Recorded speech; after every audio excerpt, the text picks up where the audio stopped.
My role as a development manager, I work with Davis Ndaisenga, who's the lead of the regional office, and Sixbert Tabimana, who has the same role as me. I've moved here, I think, 3.5 years ago when the office opened, and our office looks after 16 countries in the northern, central, and eastern part of Africa.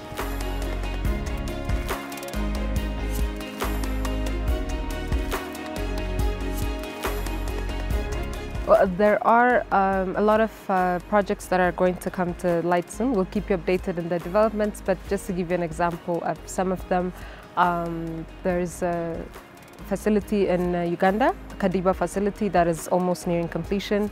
There's also a National Technical Center in Egypt that's about to open its operations soon. As for Rwanda, we have recently approved the installation of 4 artificial pitches across the country. One of the sites is actually going to be in Kigali, where we previously built the accommodation center. It was a FIFA Forward project, and the installation of this artificial pitch will upgrade the center to be a fully functioning technical center.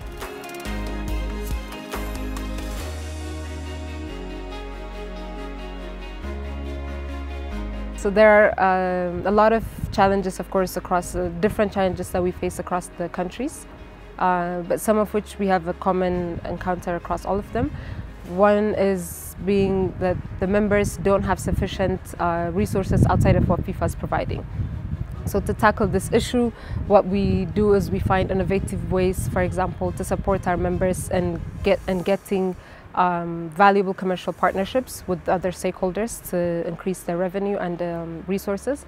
We also, through our FIFA Club Management Program, professionalize the game so that our members are able to attract higher revenue sources.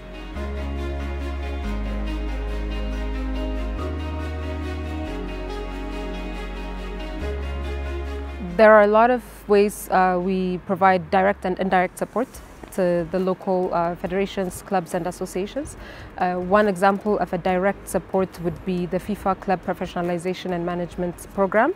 It's a program we recently launched in Africa that is directed to the top leagues, to the top clubs in these leagues, in these countries, which professionalizes the game and upscales the capacity of the administrators so that off the pitch, so that they're able to have a higher standard of management across their field.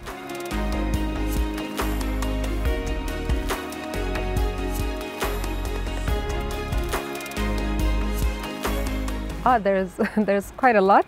I'll mention a few. One would be the Football for Schools program, the FIFA Football for Schools program. We have successfully rolled out in 12 out of the 16 countries that we look after, with more than 460,000 footballs distributed amongst these countries. Another example would be the FIFA Club Professionalization and Management Workshop that we did in 3 Eastern African countries that will be hosting the CHAN 2025 and AFCON 2027. Another great example would be the FIFA series, which the first edition took place in Algeria and Egypt, 2 of the countries that we look after, where countries were able, or they had the opportunity to play against teams that they normally would not get the opportunity to play against. And the second edition of it will be in March 2026. Another example would also be the accommodation center in the Ferwafa Accommodation Center in Rwanda, which is also a fully FIFA-funded project that was recently completed. Another great example is the inauguration of the Juba Stadium, which is also a fully FIFA Forward-funded project that was completed in South Sudan, and the inaugural match was played against their brothers Sudan in the presence of the FIFA president and also the head of state in the country.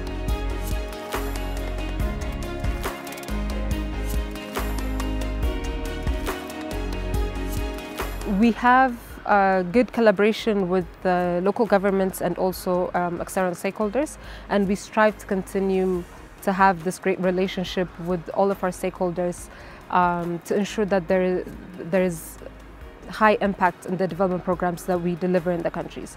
One great example of this collaboration will be the Football for Schools program, which requires the buy-in of Ministry of Education, Ministry of Sports, the local association and FIFA for it to be delivered successfully in a country.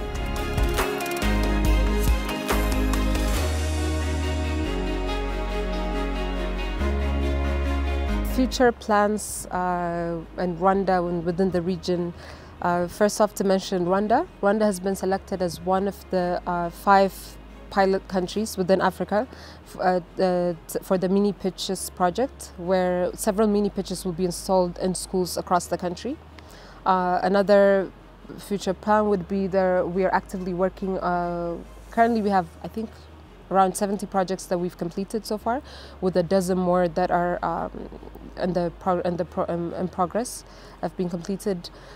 Just to take a look at a few examples would be Uganda, as I mentioned earlier, Tanzania, a technical center, and Rwanda as well, the mini pitches, and football for the continuous rollout of football for schools in the different countries.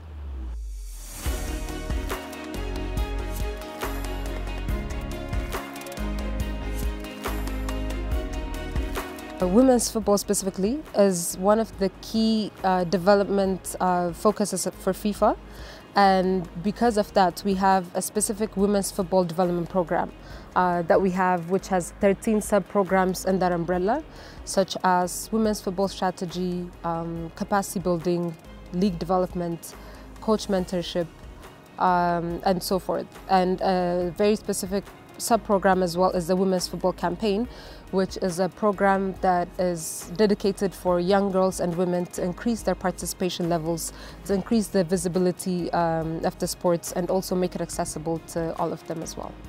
Well, so the Football for Schools program, to give a bit of background on it, is a Train the Trainers program that is meant to educate children and also to inspire them to develop valuable life skills through fun football sessions. So through our TDS program, we have mapped out the ecosystem of each country in a unique way to understand the different circumstances that they work with, and to also develop a pathway from grassroots to elite football, specifically for each country. So this is also one program that we're actively working to ensure that, pans out in all of the countries.